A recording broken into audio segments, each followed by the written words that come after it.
So last night on Fox News, Lindsey Graham made it clear that, like Mitch McConnell, he is terrified of any filibuster reform, whether it means abolishing it or whether it means, like Joe Biden and Joe Manchin have talked about, bringing back the talking filibuster, which means that you can't just say you're going to filibuster. You actually have to get up there and command the floor indefinitely. And when you can't do it anymore, they proceed to a vote. Here's Lindsey Graham freaking out about it on Fox News. So if they did this, we could really shut down the entire Senate because we just won't show up.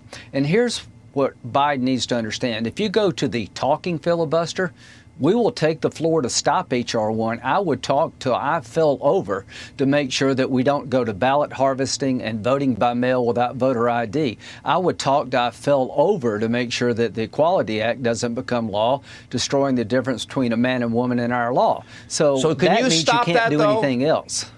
Do you believe? Yes. So there's no way they're going to get away with ending the legislative filibuster? Not with a 50-50 Senate, but I'm here to tell you that if we do not pick up one more seat in 2022, or at least regain the House, if they had 52 Democrats, they would deal Joe Manchin out, and they would change the rules of the Senate. You know, when we're in charge, they write me letters wanting me to say I won't change the filibuster to protect the Senate. Now they're in charge, are willing to throw everything over.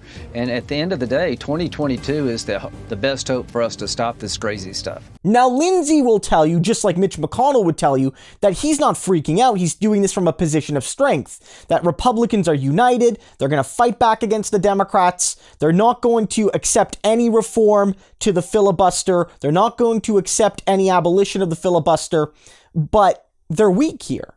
They're weak. I mean, he sort of acknowledges it. Like, he says on the one hand, we're not going to allow it to happen, but if the Democrats pick up any seats, it might happen. And that if they bring back the talking filibuster, I'm going to talk until I fall over, talk till I'm blue in the face, to protect conservative values and protect conservative ideology and protect conservative policy and prevent, radical left-wing policy, blah, blah, blah, blah, blah, blah, blah. Sort of as if he's saying that he's already conceded that it might happen. Republicans really are worried right now. You love to see it. You love to see Republicans scared because they deserve it after uniting with Donald Trump and basically making an open bet with the devil, saying, we'll trade democracy for power. It's not just like, oh, no, we have a different vision for the country and our vision can have really bad things. It's that we are literally willing to trade democracy for power. And then when our president sicks his thugs on the Capitol, almost all of us, like Lindsey Graham and Mitch McConnell, are going to stand with him. Only a couple dozen of us in both chambers will actually criticize Trump, even after he did, and his supporters did, the unthinkable. Right?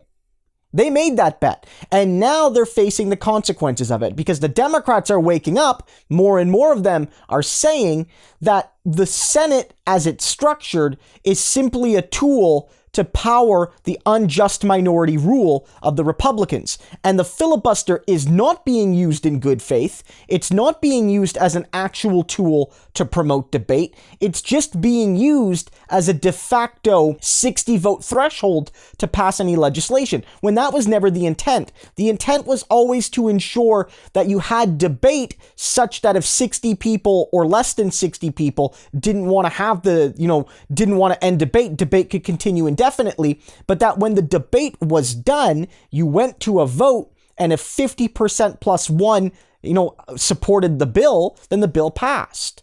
That's how it worked, right? It was never 60 votes to pass the bill. It was 60 to end debate. And so Lindsey Graham is terrified. And the point, Lindsey, this is the point. You're like, oh, I'll talk till I'm blue in the face. I'll talk till I fall over. I'll talk till I pass out. That's the point, Lindsey.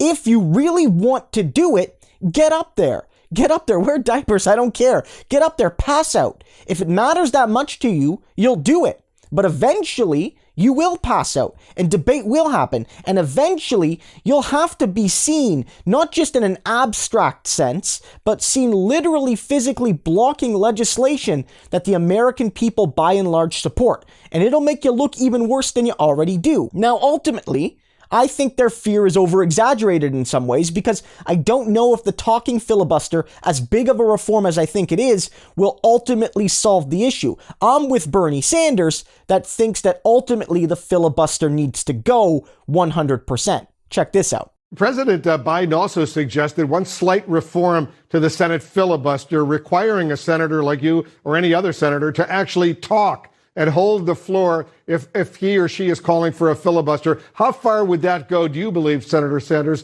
in addressing the dysfunction in the Senate process? Well, when you mention that, I'm thinking back that some years ago I was on the floor for 8.5 hours talking about a tax bill. So I've been there and done that. But I don't know. I don't know. I happen to think that at the end of the day, we have to end the filibuster. I think that the crises facing the American people are of such magnitude that we need to act.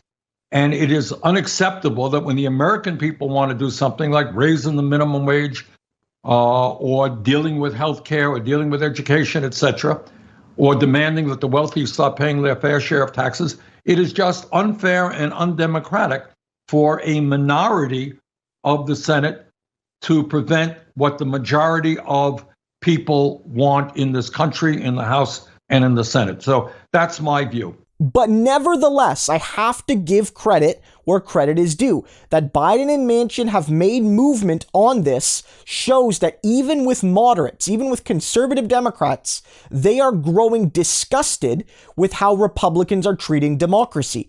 And out of that disgust, hopefully, will come real positive reform. At least I got my fingers crossed.